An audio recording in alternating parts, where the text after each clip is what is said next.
నేను విశాఖపట్నం భోగాపురం ఎయిర్పోర్ట్ ఇచ్చాను. నేనుంటే 1 సంవత్సరంలో పూర్తయ్యేది. వీళ్ళు వచ్చారు, మొత్తం మార్చారు. ఏమైనా వచ్చిందంటే రాలేదు. మళ్ళీ నేనే వచ్చి దాన్ని పూర్తి చేసే పరిస్థితి ఇప్పుడు వచ్చింది. రాబోయే రోజుల్లో ఈ రోజు ఇంకొక విషయం కూడా గుర్తుపెట్టుకోవాలి.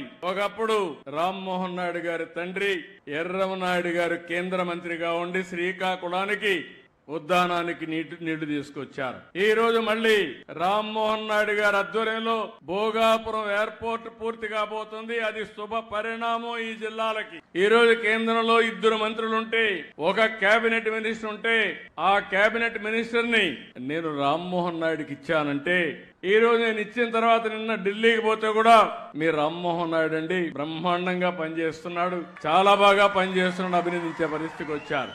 ఒక యువకుడు, ఉత్సాహవంతుడు.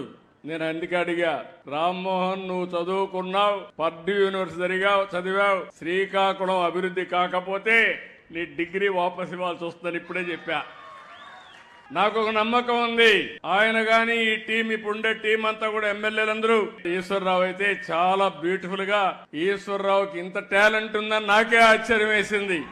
అలాంటి ఇప్పుడు కూడా మీతో మాట్లాడినప్పుడు చూశారు, ఎంత కన్విన్సింగ్ గా, మనసు కరిగిపోయేట్టుగా చాలా మీ సమస్యలన్నీ పూసకొచ్చినట్టు చెప్పగలిగాడంటే ఒక ప్రజాప్రతినిధికి ఉండవలసిన లక్షణాలు ఇవని చెప్పి కూడా నేను మీకు తెలియజేస్తున్నా.